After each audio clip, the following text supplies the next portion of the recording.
love you.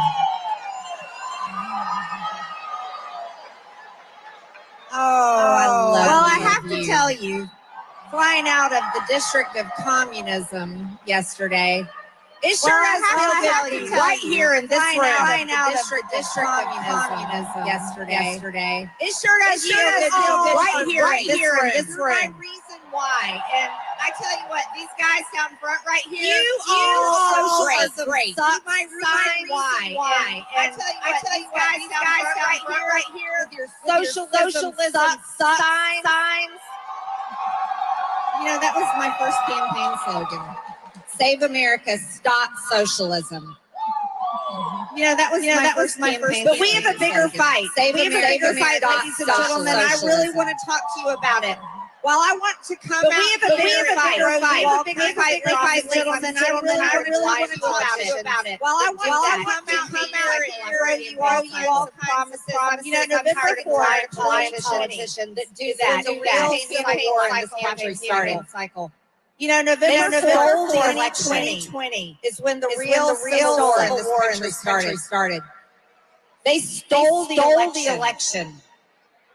They stole the election, and I was a newly elected member of Congress, but they stole President Trump's election. They stole the election, and I was newly elected. I thought to myself, I can't believe this. I'm from Georgia. I knew Georgia voted for Donald John Trump. I knew it. I can't believe this. I'm from Georgia. I knew Georgia voted Donald John Trump. I knew it. I called up Matt Gaetz. I called up some others. And so I called up my friends, I called up Jim Jordan, I called up Matt Gaetz, I called up some others. And I said, we got to get together about this. And I found out so I organized a member of my colleagues well over electoral college votes. I called senators, I organized my colleagues well over diligently about that. I'm very proud of it. I'm proud that I objected to Joe Biden's electoral college votes on January 6th. I'm very proud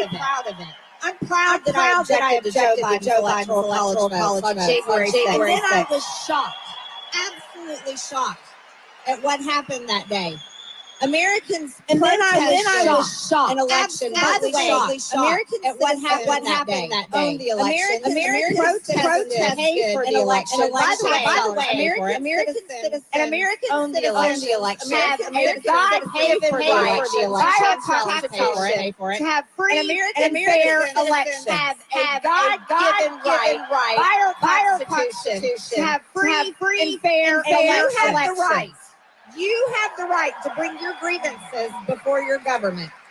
Because you have the right to bring your grievances before your government. Because guess what? You will empower that government. And so if you feel good about the election for that government, there's nothing wrong. The American people empower that government. So if you feel good about the election, there's nothing wrong. And any Democrat protesting it. That's right. And any Democrat and any person on January 6th. And any Democrat, anyone that wants to continue to shame us, and any person can go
Well, thank you very much. And hello, Turning Point, and hello, Michigan. It's great to be back in a state I love with thousands of proud, hardworking American patriots. Thank you very much. What a turnout this is. This guy, Charlie Kirk. I want to thank you all, and I want to thank Charlie Kirk for everything he's done at Turning Point Action for making this event possible. What a great turnout. And you've got the same number of people outside, but they have a screen.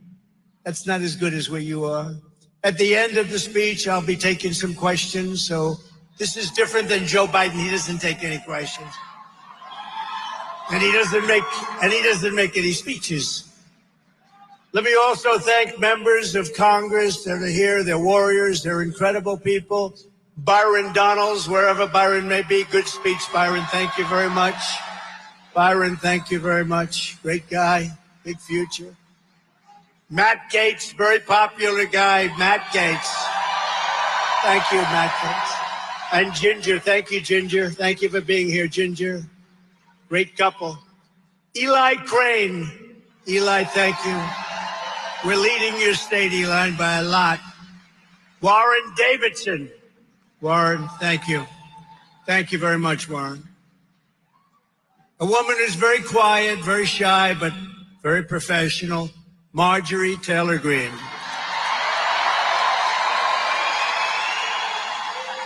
Great person. She's a great person. And Michael Cloud. Thank you, Michael. Congressman Michael Cloud. And former congressman, somebody that almost won New York, which they said was impossible. What a campaign. 2 years late, frankly, because today it's different. The illegal migrants have taken over New York. Today it's different. What a job he did. Former Congressman Lee Zeldin. Lee, wherever you are. Lee, thank you.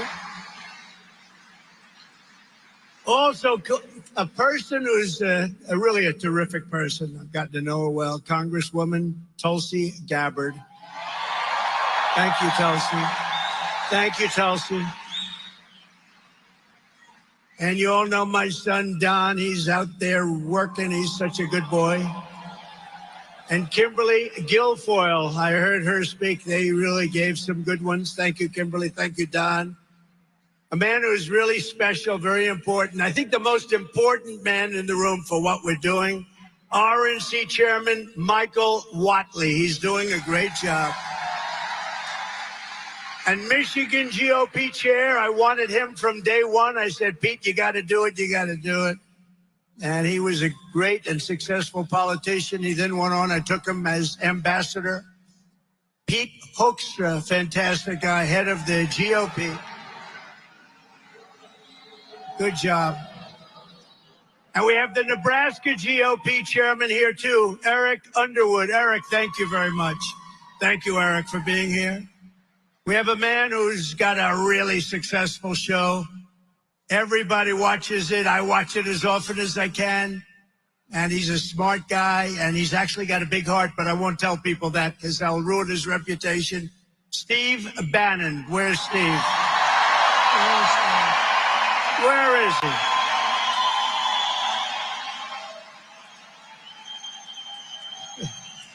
Thank you, Steve. He's great. He's a smart cookie. Another smart cookie, Roger Stone. Roger. Great guy. Former Secretary Ben Carson did a fantastic job. Everybody loves him. I love him.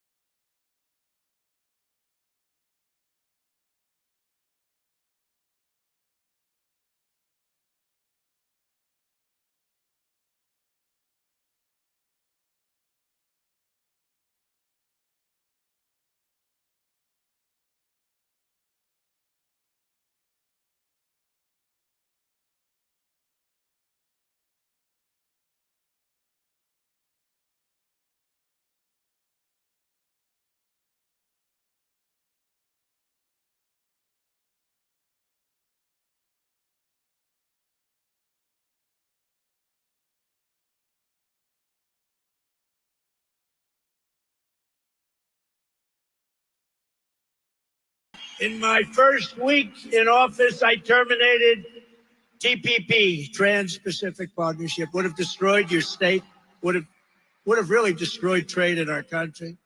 And I withdrew from the Paris Accord. It was unfair, a disaster. And I ended NAFTA, worst trade deal, and replaced it with the brand new USMCA, that's Mexico, Canada. In fact, that deal is so good and so good for the American auto worker that Canada and Mexico are trying to renegotiate it as we speak. They want to renegotiate it. Don't do it, Crooked Joe. Don't do it. You know, if they put up enough for him, he'll do it. I stood up to China like never before, bringing in hundreds of billions of dollars in revenue when no other president had gotten 10 cents from China. Hundreds of billions. I imposed a 27.5% tariff on all Chinese automobiles, the only reason that we still have any auto industry left. If I didn't do that, you would have been wiped out by China completely. By the way, whoever heads the United Auto Workers is doing an absolutely terrible job. His name wouldn't be Sean Fain, would it, Sean Fain? Whoever this guy Sean Fain is, they ought to get him out because he sold the auto workers down the tubes. They were sold down the river. You won't have any, yeah, you're fired is right. I screamed at you. Yeah, fired. How bad? He agreed to what Obama wanted to do. Under my leadership, we created 500,000 manufacturing jobs in 3 short years. Remember, Biden and Obama would go around saying, we can't manufacture here anymore. That's because we had stupid people leading our country. We lifted up all Americans, black, brown, white, and everybody else. Everyone was doing better. Everybody was doing great. But now, Crooked Joe is doing a hit job on Michigan manufacturing and on Detroit, the likes of which I have never seen before. You know, I got the Man of the Year in Michigan years ago, long before politics, like 12, 13 years ago. And I said, I came up and I thought the speech was good. It turned out to be very controversial. I said, why are you allowing them to steal your jobs? Why are you doing it? They're coming in these countries and they're taking all your jobs. And right now, Mexico is building the biggest car plants anywhere in the world, and they want to sell the cars back into the United States. They're stealing your jobs. Who would allow that to happen? And you know who owns the car plants being built in Mexico? China!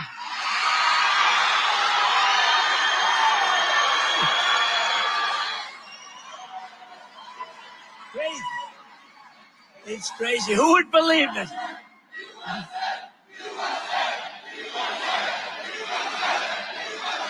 Thank you.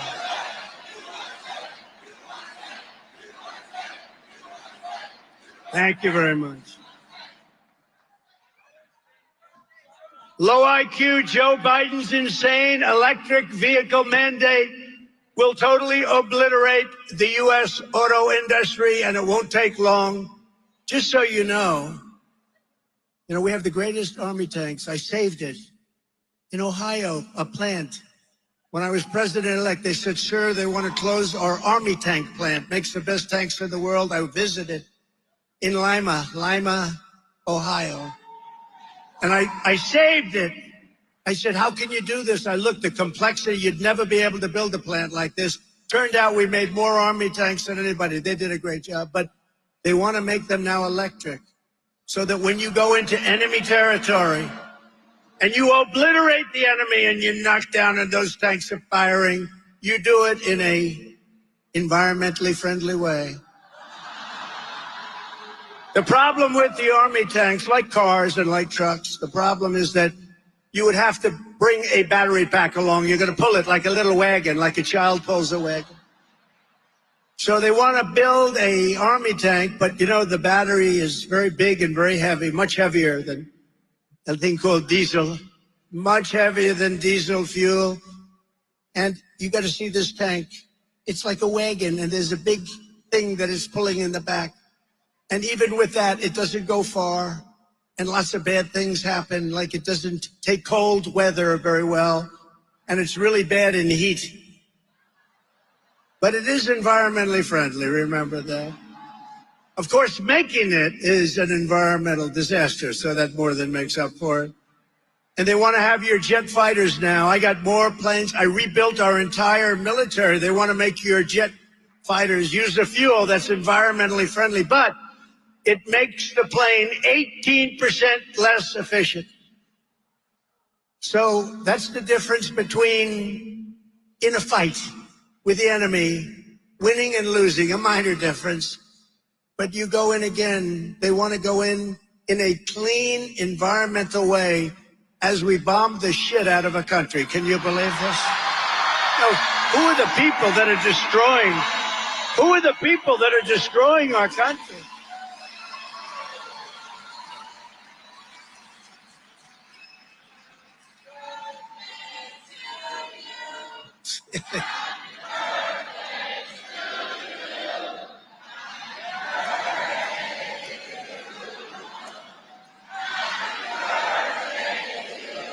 Thank you very much.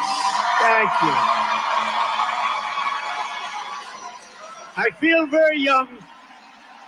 I feel very young.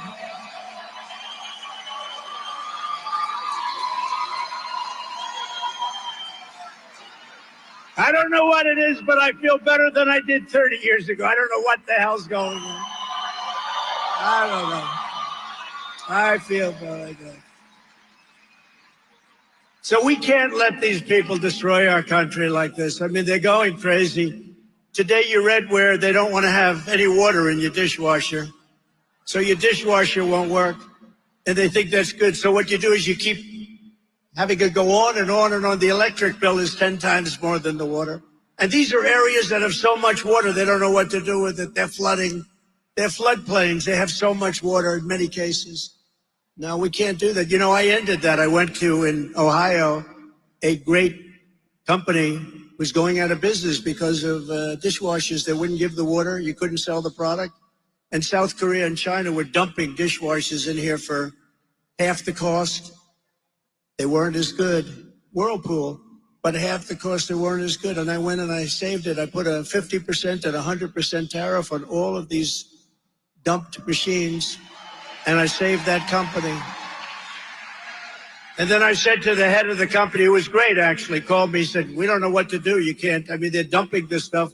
They can't be, you know, they're losing a fortune, but it didn't matter because their governments were paying for it.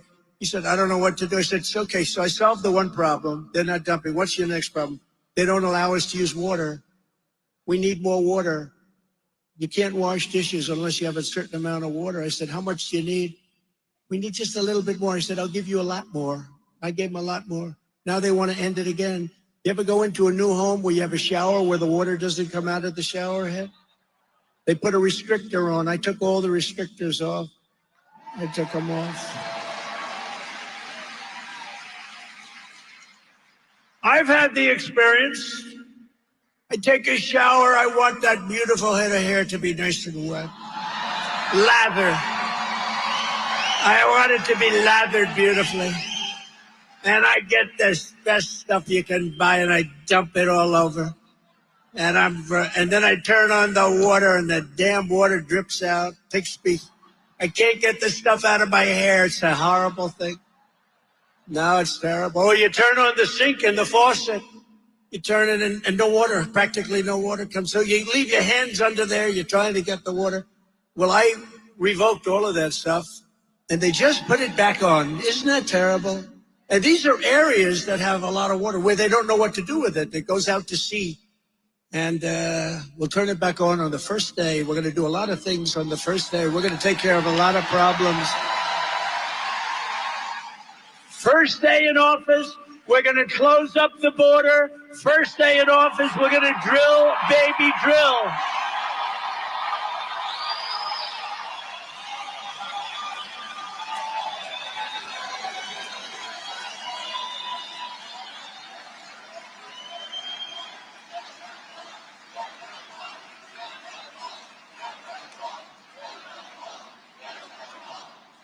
Thank you very much.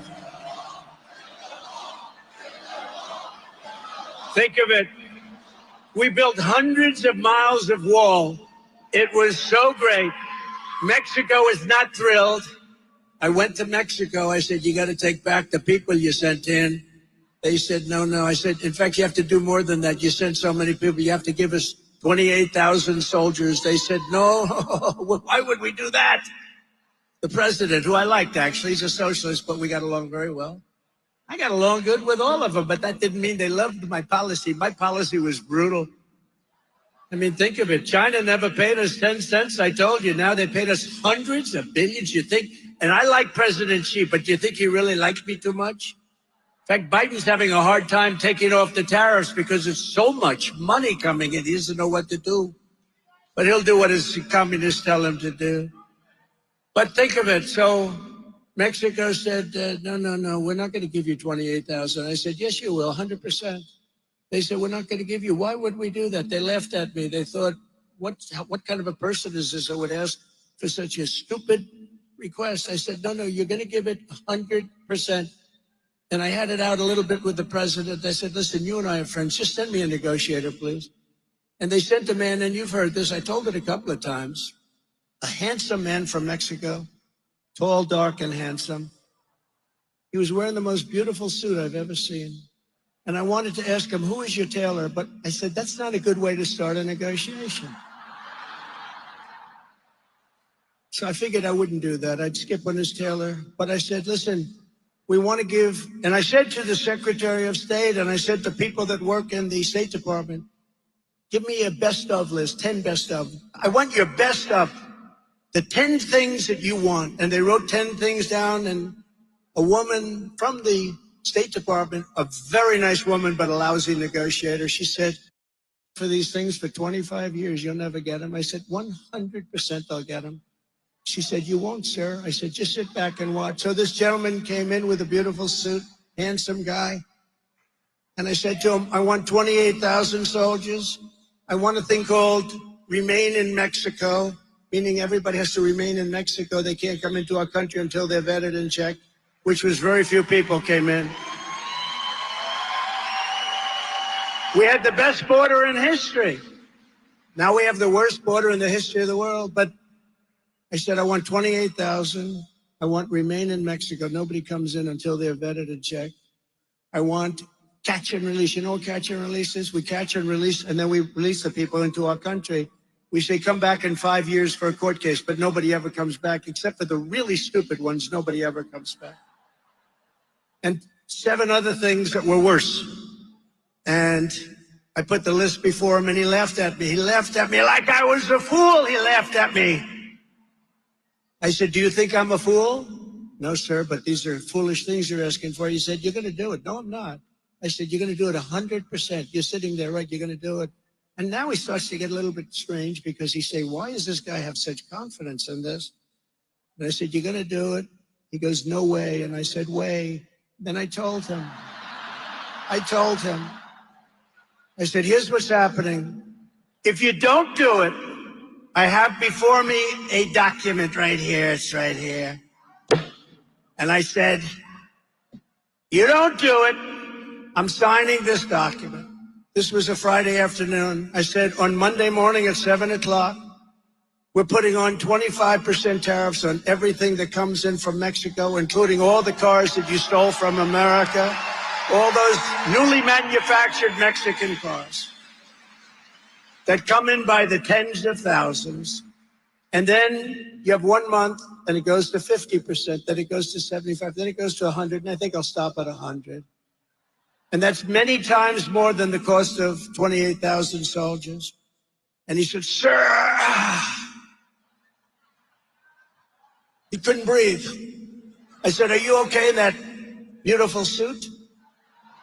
His suit was getting very damp. I said, are you okay? He goes, oh, and by the way, I have to tell you, I had a great word that I was going to use, but it's a curse word. And I was told by a great evangelical preacher just this week, sir, you tell the greatest stories, you're the greatest everything, but sir, please don't use foul language. And I said, sometimes you need foul language to tell a great story because there's no words like this. He said, sir, you don't. So I was going to use a really terrible word, but it's over in an instant. But the truth is, I think it does look worse. Look at all the media back there. I think it does look worse on television than it sounds in a room. So did you notice I had a blank space right there? I said, here's what you do. You go and tell me. He said, sir, may I take 5 minutes? I'd like to make a phone call back to Mexico. I said, absolutely. Say hello to the president, please. That's who you're calling, right? Yes, sir. How did you know? I said, please be quick because I have a very important appointment coming in. So he went out, came back very quickly. Sir, it would be my great honor to supply you with 28,000 soldiers free of charge.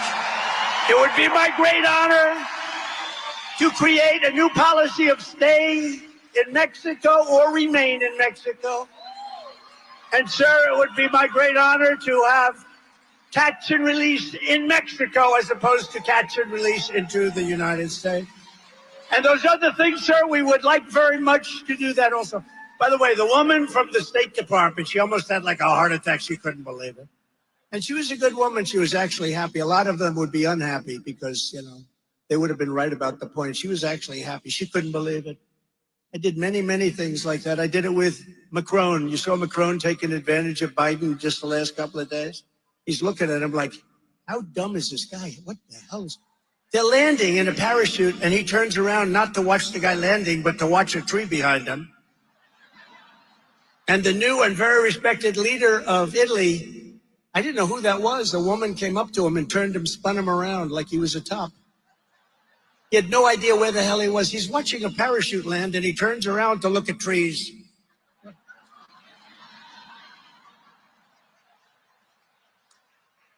And I don't like to imitate anymore because the fake news is always putting it on. My wife, I told the story yesterday. I imitate him. He can never find the stairways off a stage. And we got them all over the place. They're over here. I have emergencies right there. You can't even see them, but I have stairs all over. It's almost impossible not to find a stair. You can walk in any direction.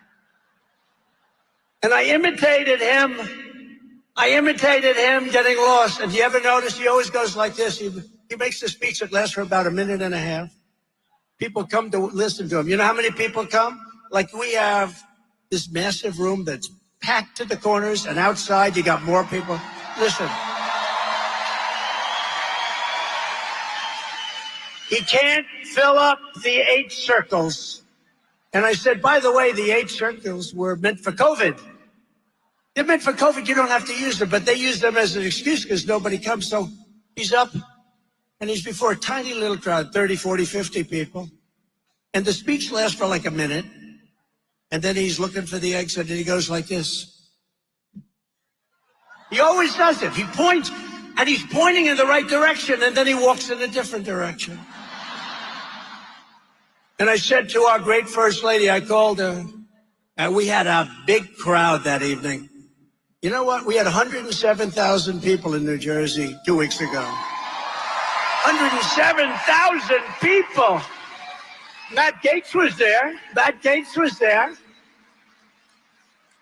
We had 68,000 in Alabama, 73,000 in Texas. We have the biggest crowds in the history of politics. That tells you they like what we're saying. I called our First Lady. They said, how good was that speech? Was that brilliant? Was that unbelievable? Did you see the crowd, First Lady? This is the way you talk to a wife, right? I think. Did you see the crowd, First Lady? How good was that? Nobody else could get a crowd. In the history of politics, nobody ever had a crowd like that, First Lady. She goes, but your hair looked terrible. I said, what the hell? Or she'll say something even worse. Have you gained weight? You didn't look good. But this last time, it was like a fluke. She said the speech was unbelievable. Congratulations. But what happened? You couldn't find the stairs going off the stage? So I imitated him, and the fake news said I couldn't find the stairs. Do you believe him? I said, I had no problem, First Lady. She said, well, they showed you couldn't get off the stage. You were walking into a wall. You know, usually there's a wall behind. That's good enough. And I'll walk into it. Now I don't like to do it anymore because they show it to, no, that's an imitation of Biden. But thank God we have great Secret Service. They run up on the stage and they grab him and they throw him off. They get him off the stage. Upon my inauguration, we will throw out Bidenomics and replace it with MAGAnomics. MAGAnomics.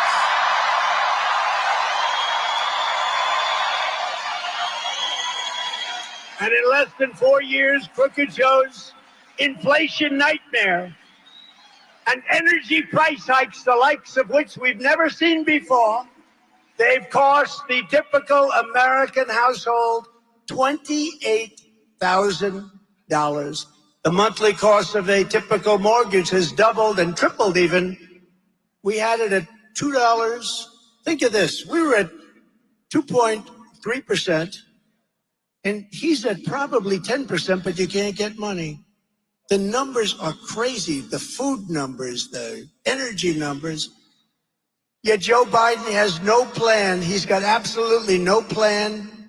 He doesn't even know what the word inflation means. I don't think if you gave him a quiz, I think he should take a cognitive test like I did. I took a cognitive test and I aced it.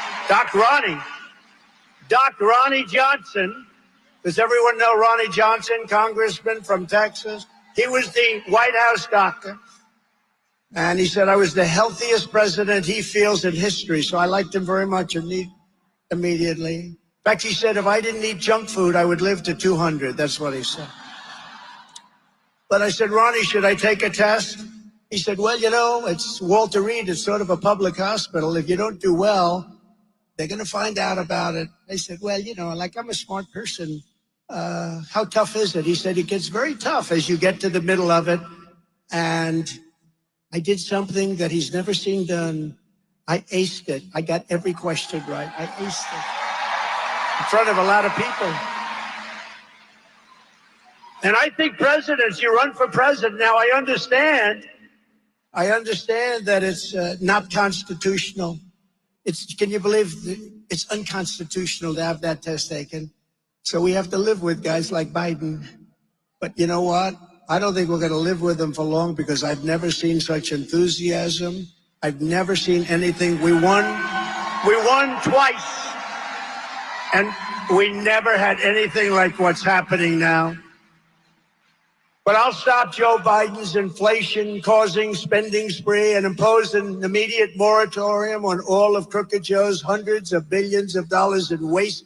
He's wasting money at levels never seen before. He's putting all this money into the Green New scam. It's a scam, one of the greatest scams in history. Although I think Zelensky is maybe the greatest salesman of any politician that's ever lived. Every time he comes to our country, he walks away with $60 billion. And I like him. You know, on the impeachment hoax #1, he was very good. He said, no, the president didn't threaten me at all. He could have been a grandstander and said, I was threatened, right, Matt? He could have said, I was threatened. So I like him. But he's the greatest salesman of all time. He walks in. So now here's the beauty. He just left 4 days ago with $60 billion. And he gets home and he announces that he needs another $60 billion, else it never ends. It never ends. I will have that settled prior to taking the White House as president-elect. I will have that settled. Got to stop it. Would it never happen? To fight Joe Biden's inflation, I will stop the Biden migrant. This is a Biden migrant invasion. An estimated 50% of inflation has been caused by the soaring cost of housing, which is skyrocketing due to Joe Biden's tidal wave of illegal immigration and high interest rates. And they're putting these illegal aliens into luxury hotels as our great warriors lie on the streets. We have people that came into our country illegally, and they're living in hotels and even luxury hotels, and our veterans are lying in the streets. How sick is it? Sick. And by the way, when we ran the VA, we had a 92% approval rating. And we took it up from 41%, which I don't even think was 41. And now it's back to where it was. So many of the things we did, they wanted to end. We took care of our veterans at a level that nobody's ever seen before. One thing we said, if you have to wait online, and I had to get this done through Congress, if you had to wait online for more than one day, you go out to a private doctor, get yourself better, or we pay the bill, right? That sounds sensible. People were waiting for 3 months, for 4 months, for 2 weeks. Can you imagine you want to see a doctor, you really feel badly, and he says, good, come back in about a month and a half? People were becoming terminally ill that would have had a minor, they would have gotten a shot or they would have taken a pill. They were becoming terminally ill. Anybody waits more than 24 hours, you couldn't see a doctor. You go to a private doctor and we pay the bill. We had prices, we had schedules. The other thing we did is we had civil service, 9,000 people that were crooks and thugs and sadists, a lot of sadists. They enjoyed beating up our wounded warriors in less than prime time. You know, in prime time, they would have gotten the hell beat out of them, but our people were in bad shape, and they would beat them up. We had sadists. Can you believe this is a country, but it's the way it is? 9,000. I got the approval. We fired 9,000 people and replaced them with good, loving people. And we had the highest approval rating in the history of the VA. But what makes you sick is to see what's happened with our soldiers, and you see the way others are being treated. How about they're given a cell phone? They're given all sorts of insurance. They're given hospitalization. And what it does is that people want to come into the country. Gavin Newsom, the governor of the great Gavin Newsom. No, Gavin Newsom said, Come into the United States. We will provide you with hospitalization. We will provide you with education. They're actually taking the chairs of our students, sitting there with a language that we've never even heard about. You know, there are languages that we have nobody in our country that can even speak. There are a lot of languages out there. Now, he's destroyed California. If you listen to him on Sean Hannity, I listened to him, and he talks like California. People are leaving California. I hate to say that because I have property in California. Maybe I'm hurting the value of my property, but I have to tell you, he's destroying California. And he may be the next one up. He could be the next one up. I don't think so, though, because his record is so bad. But something's happening, I do believe, because I can't believe that this gentleman is going to be allowed to run for office. And if he is, we have to have the greatest victory. We're going to take back our country. We're not going to let this happen to our country. We're not going to let it happen. Think of this. A week ago, I woke up and I heard that Russia has nuclear-powered submarines in Cuba. That's 60 miles off the coast of Florida. And they have what you call destroyers, very destructive ships, actually, missile-carrying ships, numerous of them in Cuba. Now, that's a total lack of respect. And because the fake news is so fake, they don't want to report it. Because when you think about how bad that is, Putin would never have done that with me. He never would have gone into Ukraine with me. He just wouldn't have done it. And of course, when the oil price hit almost $100 a barrel, that gave him the right to do it also. He's the only one made money prosecuting a war. But all of those things would have happened. You would have never had October 7th in Israel. You would have never had that. There was no attack because Iran was broke. When Trump was president, Iran was broke. I told China, you can't buy. I told other countries, you can't buy the oil. Iran was broke. They were ready to make a deal. We would have made a deal. We would have been very fair. We would have made a deal. And now Iran is rich as hell. They have $250 billion, which they made over the last 3.5 years. They're a rich country now. It's unbelievable. They could have made a deal. We could have had a deal. If that election wasn't rigged and stolen, we would have had a deal with Iran the first week after the election. Instead, we have a very hostile country that wants nuclear weapons. Can't let that happen. We just gave $6 billion to Iran for 5 hostages. You saw that, $6 billion. $6 billion. And once you do that, then all of a sudden lots of other people are going to go missing because it's crazy. Think of it. $6 billion for 5 people. It's unbelievable. We will make the Trump tax cuts permanent and cut taxes even more for working families and small businesses. You know, it's interesting. We cut taxes, the biggest tax cuts in history, bigger than Reagan. Because Reagan had big tax cuts, we had bigger than Reagan. So the rates were cut way down for business, down to 21% from, including state and city and everything. Many companies were paying much more than 50. So they were cut way down, 21%. In fact, I'd like to bring them down further, and for the middle class, bring them down even more.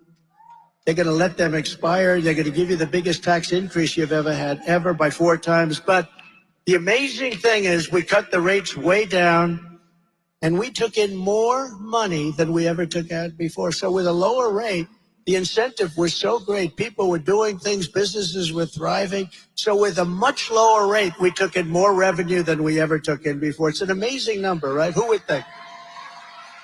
As part of those tax cuts, I have announced that I will eliminate taxes on tips for restaurant workers and hospitality workers and anyone else relying on tips.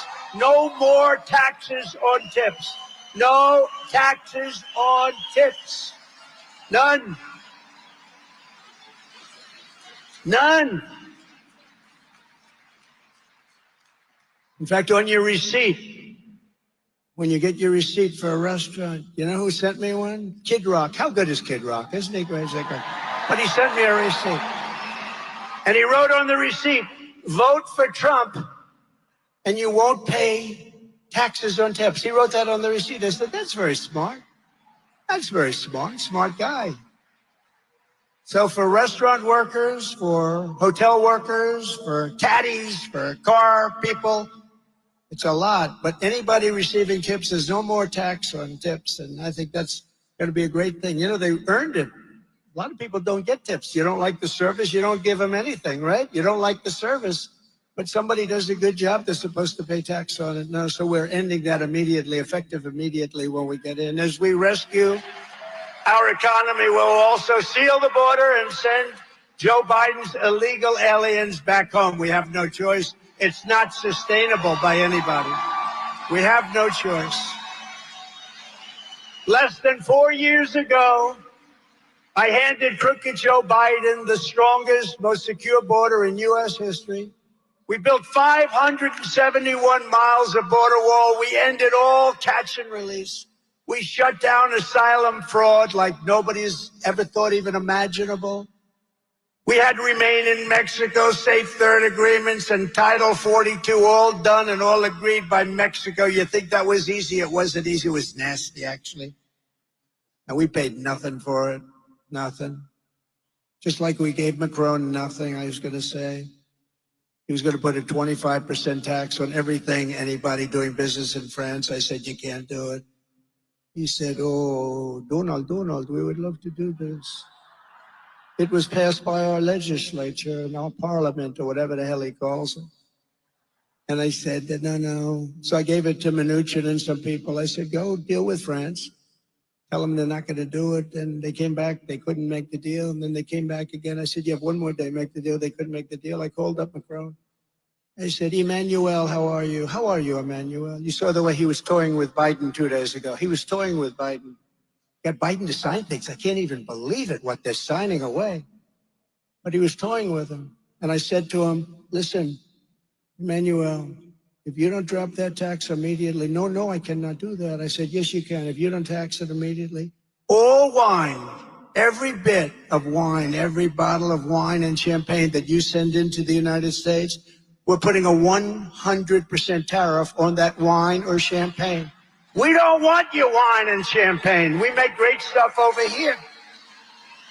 And he said, Donald, that is not fair. I said, yeah, it's not fair to charge American companies 25%. I got to stick up for the companies. They're our job producers. He said, that is not fair. I said, Emmanuel, you have 24 hours to tell me. 10 minutes would be better. He calls me up 5 minutes later. Donald, we have agreed to terminate the 25% tax on America. I do things like this. You have no idea how many deals you could make on a phone. I don't even have to spend. How about Mrs. Biden and Joe Biden? They're back and forth like it's a taxi cab from Europe. They come back. Let's go to the trial for a day. Back, forth. On Air Force One, like it's a taxi cab. It's not a taxi cab. It's serious stuff. But that's endemic of where they come with the country and how they run the country. They don't know what the hell they're doing. They really don't know what the hell they're doing. The entire world is emptying out their prisons and jails, their insane asylums, their mental institution, and our country's being turned into a dumping ground, and the entire world is laughing at us. They say, how stupid are the leaders of America? And they are stupid. Earlier this week, ICE arrested not one, not two, but 8 suspected terrorists. They're pouring in at levels that nobody's ever seen before. And we're going to pay a big price. We got to get them out fast. One of the first things I'm doing, we're getting them out fast. According to reports, many of these terrorist savages entered through Joe Biden's open border, and Crooked Joe released them immediately into the United States. He set them loose to spread their terror network all across America. Under Biden, there has been this is, by the way, Border Patrol. This isn't me. Somebody would say, oh, that's Trump. This is Border Patrol. There has been a 3,000% increase in the number of people on the terror watch list crossing the southern border. 3,000%. 3,000%. The choice for every voter this November is clear. You can have a president who lets thousands of radical Islamic terrorists into our country, or you can have a president who throws radical Islamic terrorists the hell out of our country and gets them out fast.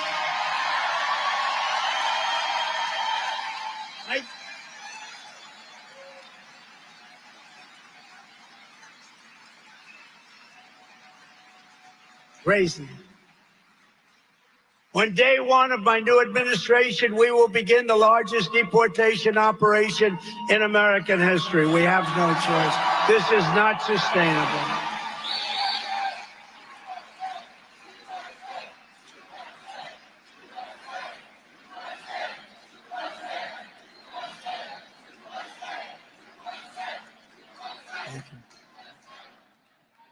And it doesn't make me happy to say that either. And you know what's going to happen. We'll get 10 terrorists and then 1 woman with 2 children that are beautiful children and everything. And that'll be the front page of every newspaper. It's never an easy thing to do, but we have no choice. Dwight Eisenhower, which people don't think of him in these terms, had the largest deportation effort by far in the history of our country, because he said, they're destroying our country. We can't let this happen. That was Dwight D. Eisenhower, president, much stronger president than people give him credit for. But we're going to have no question. We're going to have no problem. You know, they wouldn't take, as you know, we have MS-13, the worst killers of any gang anywhere in the world, and they were pouring into our country, and they said, we want to get them out. I said, I want to bring them back to their country because you don't want to put them in our jails. It's so expensive and everything. They killed 2 girls in Long Island. They sliced them up with a knife. They didn't want to use a gun. They didn't want to use a gun. They sliced them up with a knife. 2 young high school girls walking to school. They killed them, sliced them into pieces with a knife. They're animals. And Nancy Pelosi said, we shouldn't call them animals. These are human beings. I said, no, they're not human beings. These are animals. They sliced them up with a knife. And by the way, ICE and Border Patrol, you know, ICE came in. This was in Long Island. ICE, for some reason, they like Long Island. But ICE came in. And these are great patriots. These are tough cookies. I know some of my friends up here in the front rows. They're tough, but they're not doing the ICE. They're not doing that. And you'll see ICE come in, and they'll run into what they call a pack of MS-13 tough guys. And you'll see for 2 minutes, fists are flying and everything's flying. Who the hell wants to do that? Matt Gaetz wouldn't do it. Byron wouldn't do it. Byron's tough. He wouldn't do it. I wouldn't do it. I think Mike Lindell might do it. I don't know. He may be the only one. He may be the only one. I wouldn't do it, Mike. And they go in there, the hands are flying, and then they grab them. They're gaga. They're all knocked out, and they put them in paddy wagons. But my people told me that we couldn't get them back into their country. So Guatemala, Honduras, El Salvador, they come from countries just beyond Mexico. Some come from Mexico, actually, but the countries won't take them back.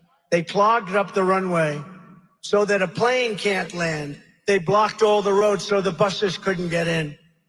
And the generals came to me, sir, we have a problem. We have them all, but we can't get them back in. We haven't been able to get them back in for many, many years. During the Obama administration, they could never get them in. That was Obama-Biden. Biden didn't have a clue then either, by the way. We cannot get them in, sir. I said, really? How much money do we pay them a year for their economic development stuff? See, I was going to use another word there, but I can't do it because of the man that I respect so much. You know who it is?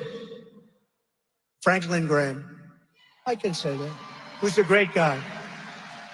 He wrote me a note. President, you don't have to use foul language. You just don't have to use foul language. Your stories are so great. Your crowds are the biggest crowds ever assembled. Nobody's ever done this. You don't need foul language. I said, sometimes you do for emphasis. He said, you don't, sir. So I'm trying it without foul language today for Franklin Graham. And I say that these stories lose 10.2% effectiveness. But I do it for Franklin Graham because he's a great guy, and those are great people. They're great people, what they do. The pastors, the preachers, the rabbis, a lot of great people. We have a lot of great people, so I'm doing that. I said, you know, maybe he's right, but think of it. So they bring these people out, and they can't get them back into their country. So I said, call the presidents of those three countries, inform them immediately. They get $750 million from the stupid United States. Inform them that we're not paying them any longer because they didn't fulfill all of the obligations under the agreement. Namely, they're sending a lot of, you know, they send them because they don't want them in their country because they're smart. And you know what? If it was me running those countries, I would have done it faster than them. Why wouldn't you do it? I would have cleaned out the prisons. They've only gone down 50, 60, 70%. Venezuela, crime is down 72% because they've taken all of their criminals, most of them, and they've sent them in to have the rest of them in within a year. I would have done it much faster if I were them. I would have done it much faster. I said, tell these countries that we're no longer paying them $750 million. And they did. And the next morning I get to the office early, 7:30. I get 3 calls separately, but simultaneously. Mr. President, may we speak to you? I would like to speak to you. I don't understand. There must be some miscommunication. You stop payment on all of the money you send us. But I ask why? Because you're not taking your criminals that you sent to us. They send them. By the way, they send them. You're not taking them back.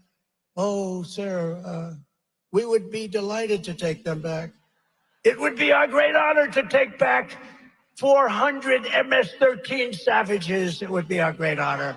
Sir, please send them back. We would love to take. We can fly them in. We'll send airplanes. Ay, ay, ay. For years, they weren't able to do it. You know that, Matt Gaetz? They weren't able to get it. I said, we're not going to pay them anymore. As soon as I said that, they all called. At the same time, I spoke to them separately. It was like the same conversation. We would be delighted to take them back. And that was the end of that. We sent out thousands and thousands of MS-13 back to their country. But it's out of control now because whatever we sent back, they're coming back in at levels that nobody's ever seen. I won in 2016 because of the border. We had a really bad border, but that border was nothing compared to what you have now. That border was peanuts. It was nothing. It's no wonder Joe Biden and his thugs are so desperate to stop us. They know that we are the only ones who can stop them, and they know it. And it was just announced that they withdrew their lawsuit, the laptop from hell lawsuit, right? The fake. Remember where they said it was Russian disinformation? It wasn't. They withdrew their lawsuit against the greatest mayor in the history of New York City, Rudy Giuliani, which accused him of everything under the sun regarding the laptop from hell. They withdrew it on the basis that everything that he said was true. For years, he's been fighting for himself. Everything Rudy Giuliani said was true. It was not from Russia. It had nothing to do with Russia. It only had to do with Hunter. Think of that. They try and destroy people. But think of that. It wasn't Russian disinformation. It was made-up story for election interference purposes, and I assume we're going to be talking about that at the debate. Is anybody going to be watching the debate in this room?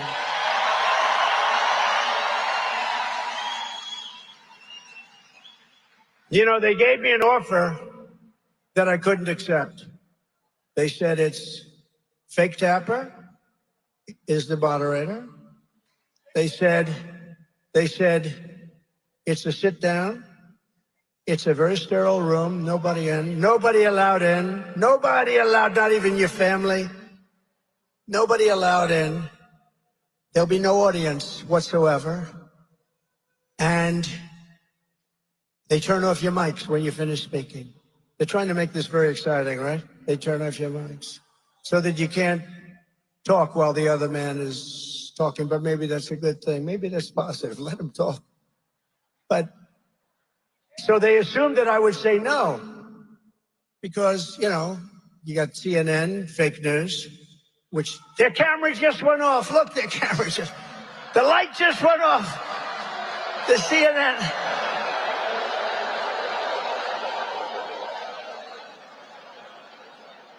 Their light just went off. I watch their light all the time. If I mention anything about voter fraud, they turn their light off because they know it's true. It's unbelievable. No, their light just went off. I can't believe I got about a minute and a half. That cameraman is toast. He's going to be fired immediately. But they gave me, it's like the mob.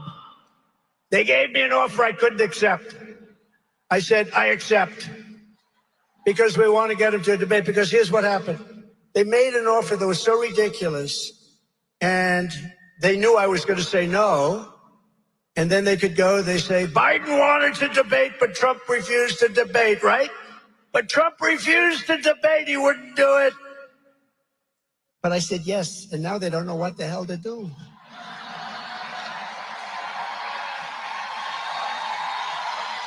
But remember this. All of their persecution of me and others is only happening because I'm running for president and leading very big in the polls. And since the rigged trial in New York, my numbers have increased substantially. And fundraising, by the way, is, I believe, the highest numbers in the history of politics, just like these crowds.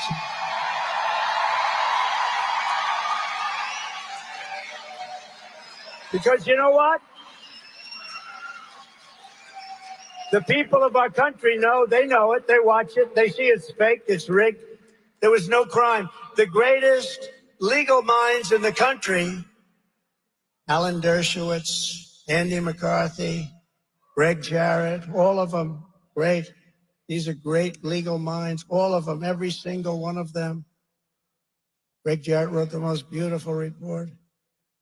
Every single one of these legal minds, I have 15 of them. Not one of them.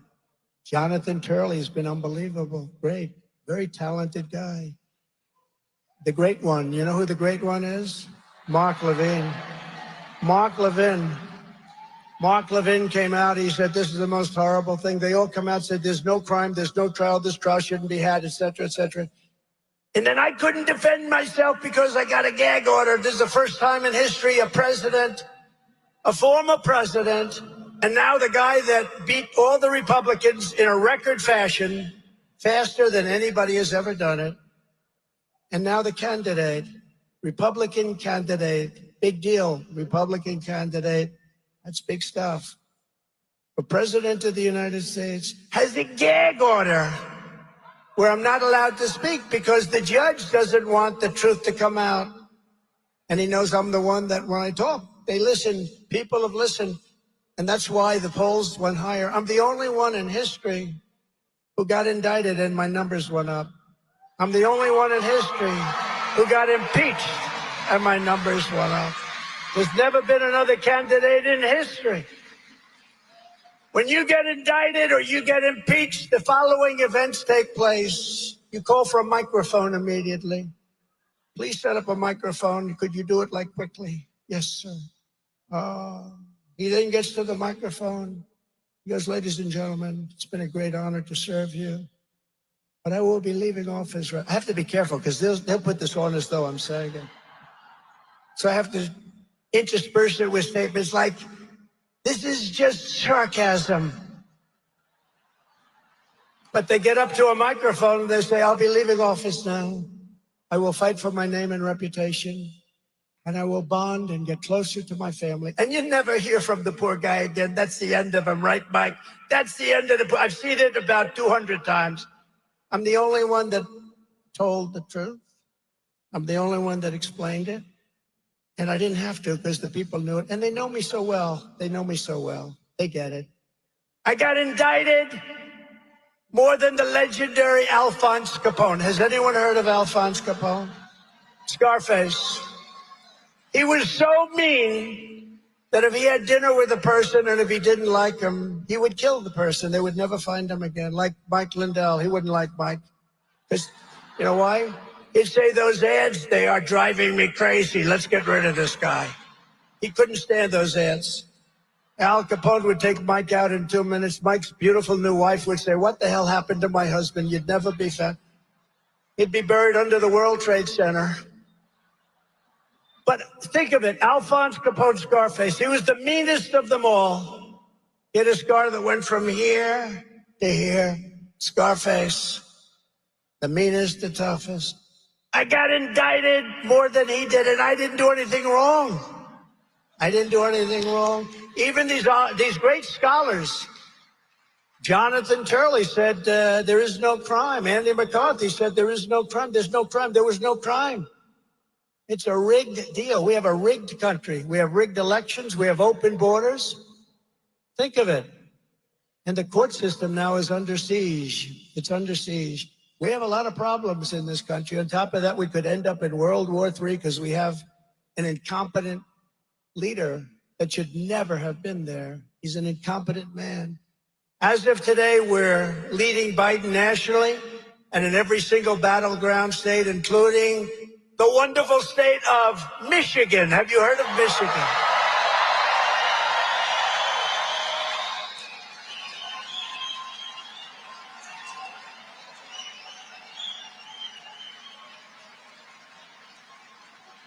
Did you ever hear Biden get up and give the wrong state? This happened. If that ever happened to me, it would be the end of my political career. I always be very careful. Like the wonderful state of Michigan, supposedly, so he's in Florida. And he goes, it's great to be with the people of Iowa. Iowa. The palm trees. The palm trees are all over. Iowa's not known for palm. I mean, he got Idaho and Iowa mixed up, and that you can sort of understand. Of course, potatoes are different than corn. But that, Idaho, it's great to be in Idaho. No, sir, you're in Iowa. You got New Hampshire mixed up with Massachusetts.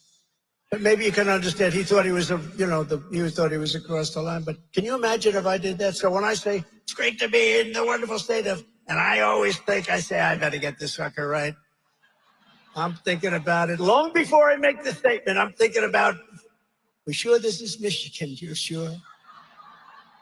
Now the fake news will report tonight, Donald Trump wasn't sure that he was in Michigan. And only the people in this room will understand how dishonest they are. The radical left Democrats rigged the presidential election in 2020, and we're not going to allow them to rig the presidential election in 2024.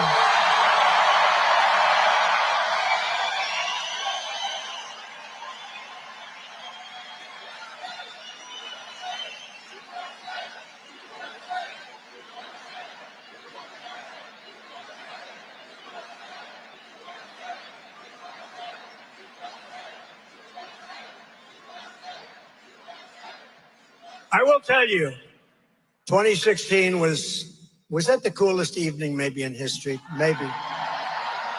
The only thing that's going to blow it away will be November 5th. If we win on November 5th, I think it'll be the greatest political event in history. I actually think a victory on November 5th, which actually starts much earlier. Remember, Pennsylvania, September 22nd. North Carolina, September 6th. They start earlier. You know, it's sad when you have to go months early. It's crazy. What are they doing with all these votes? What are they doing? But Michael Watley's doing a fantastic job, along with Lara, doing a fantastic job at the RNC. I said, we don't need votes. And Charlie Kirk is helping. He's got his army of young people. These are young patriots. These are young patriots. They don't want to see happen what's been happening in our country. Thank you, Charlie.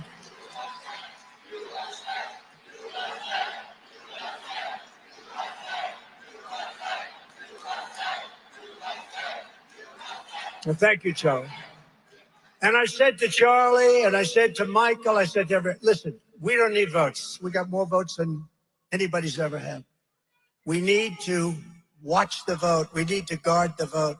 We need to stop the steal. We don't need votes. We have to stop.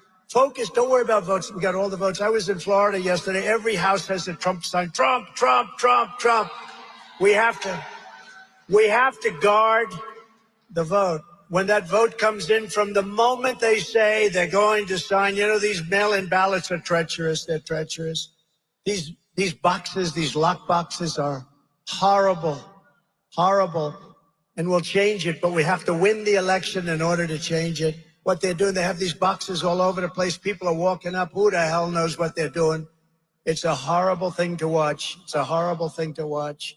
You know, when you have a real election and you walk in and they look at you and they check your photograph and they do you can't do much. But we have, like in the state of California, they send out 38 million ballots. Who the hell knows where they're going? They do. They go to a lot of Democrat neighborhoods, and you're told you can't win. I go to California, we have 100,000 people show up. I said, why are we losing California? Why would we lose it? It's so corrupt, the whole election process. And what we want to do is we ultimately want to go to paper ballots, voter ID, one-day voting. And we want to make sure you're a citizen of this country. Every time the radical left Democrats, Marxists, communists, and fascists indict me, I consider it a great badge of honor because I'm being indicted for you. Thank you very much. Never forget, our enemies want to take away my freedom because, quite simply, I will never let them take away your freedom, and I won't. They want to silence me because I will never let them silence you. And in the end, they're not after me. They're after you. I'm just standing in their way, and I always will.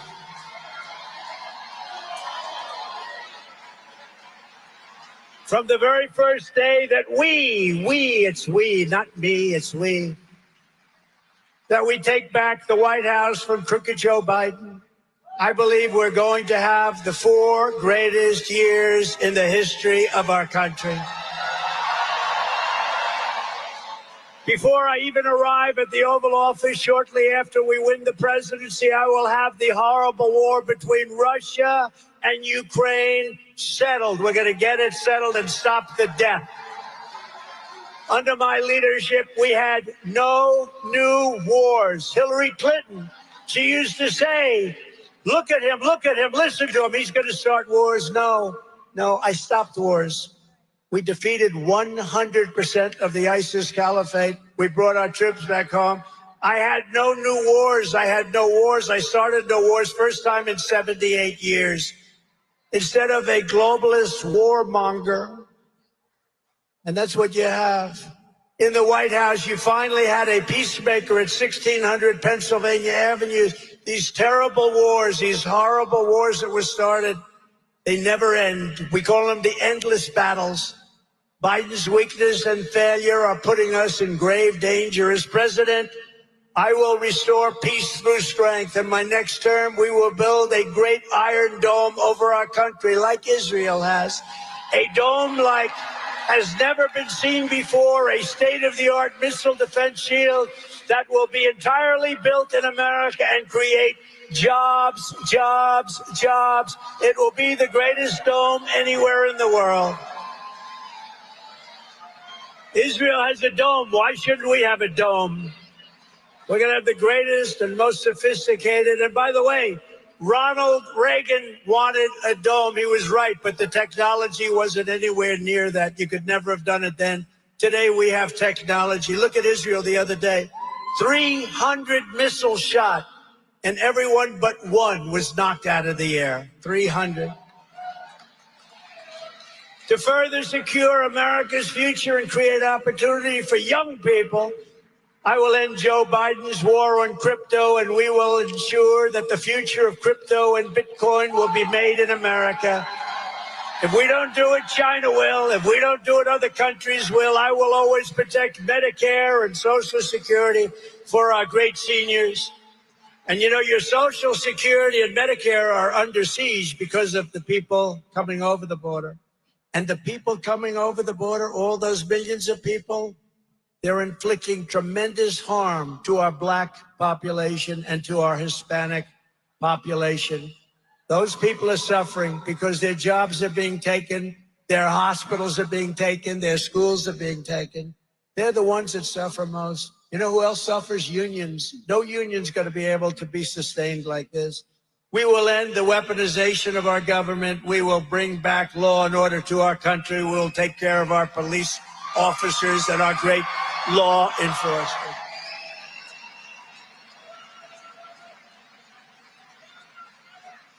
Joe Biden is out the other day trying to claim that crime is down, but actually crime is way up.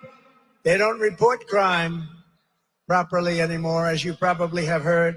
Crooked Joe is citing statistics that no longer include data from 30% of the country, including the biggest and most violent cities. Oh, I see. That's nice. Meanwhile, Joe Biden still supports no cash bail and sanctuary cities. I'm probably the only one that has to pay bail. Think of it. I'm the only one, I think.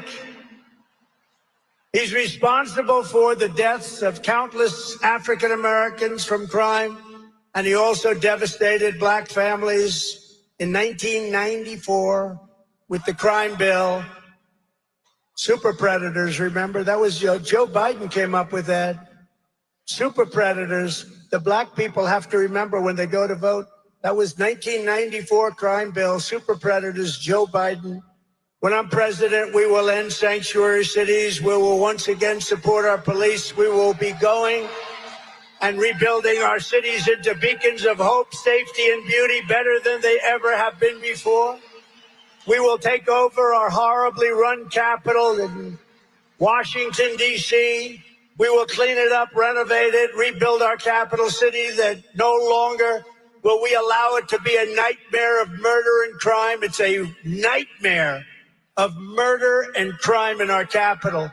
You leave Michigan, you want to go see the Washington Monument, the Jefferson Memorial. You want to see something in Washington, you end up getting killed. You end up getting shot, beat to a pulp. But our capital will become the most beautiful capital anywhere in the world, and it will be safe from crime. We owe that to our country. And we will replace the people that are running our capital, who are running it into the ground, who, by the way, were offered 10,000 soldiers or National Guard on January 6th, along with Nancy Pelosi. Oh, did you see Nancy Pelosi? Her daughter's in trouble. Her daughter is a semi-professional photojournalist, so she calls herself. And she has Nancy on tape saying it was Nancy's responsibility to secure the Capitol. I hope the congressmen and women remember that little tape that was released 2 days ago, because the fake news doesn't want to talk about it very much. She took full responsibility for it. She's angry as hell at her daughter. She may cut her daughter off from all of the millions and millions of dollars that she scammed as a congressperson. Think of it. She has better returns on her money than the smartest people in the history of Wall Street. Look at that. I wonder how she did that. On day one, I will sign a new executive order to cut federal funding for any school pushing critical race theory, transgender insanity, and other inappropriate racial, sexual, or political content onto the lives of our children. And I will not give 1 penny to any school that has a vaccine mandate or a mask mandate.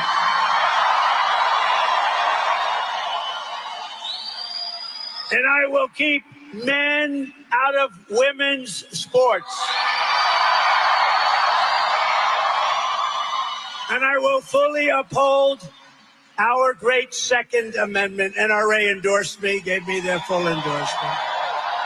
Thank you to the NRA. We will protect innocent life, and we will restore a thing called free speech. It's being taken away from us by these radical thugs. And I will secure our elections at a level never seen before. And as I said, our goal will be one-day voting, paper ballots, proof of citizenship, and voter ID.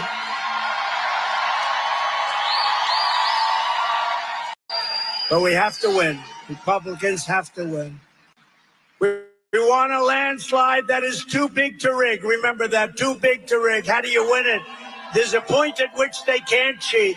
We want a landslide that is too big to rig. You know, we're leading in places that we've never led for 40, 50 years. Minnesota, we're leading by 2. We're leading in Virginia. We're leading in a lot of states that were not states that people even think about. No, we want a landslide. Remember the term, too big to rig. If you took the 10 worst presidents in the history of the United States and added them up, they would not have done near the destruction to our country as Joe Biden and the Biden administration have done. Take the 10 worst, add them up. He's worse than the 10 worst put together. The only good thing is Jimmy Carter is happy because his presidency was brilliant by comparison to Biden.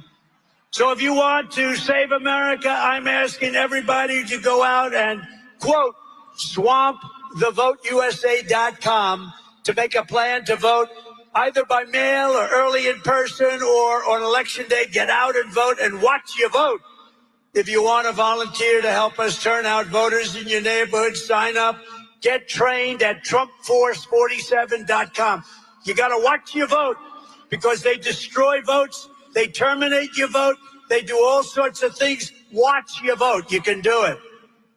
In conclusion, from Marquette to Midland, from Lansing to Flint, and from Grand Rapids to right here in Detroit, we stand on the shoulders of red-blooded Michigan patriots who laid the railroads, worked the factories, tilled the fields, forged the steel, fought the battles and won the victories that built the Motor City and made America into the greatest and most powerful nation in the history of the world. And we're going to bring back your auto industry at a level greater than it was 30 years ago.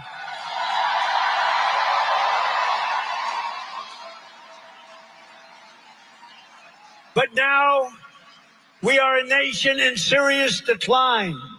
We are a failing nation. We are a nation that has lost its confidence, willpower, and strength. We are a nation that has quite simply lost its way. But we are not going to allow this horror to continue. Less than 4 years ago, we were a great nation, and we will soon be a great nation again. With the right leadership, every disaster Joe Biden has created can be fixed and can be fixed quickly. Every problem can be solved and every wrong can be rectified. And we will do it all so fast. You will be so proud of your country again. You will walk outside and your chest will be out there. You will be having that beautiful red hat. We have everybody with that beautiful, beautiful red hat that says, "Make America Great Again." We love it. By this time next year, America's borders will be shut sealed, and secure. And again, people will come into our country, but they'll come in legally. They're going to come in legally. And by this time next year, inflation will be in full retreat. Our economy will be roaring back. Optimism will be surging. American pride will be soaring. The American dream will be thriving again for citizens of every race, religion, color, and creed. Law and justice will reign all throughout our land. Freedom will be restored. The flame of liberty will be burning bright. Joe Biden, the worst president in the history of our country, will be a fading, horrible memory of the past. And our great silent majority and the once forgotten men and women of our country will be the ones shaping America's magnificent future when I am the 47th president of the United States.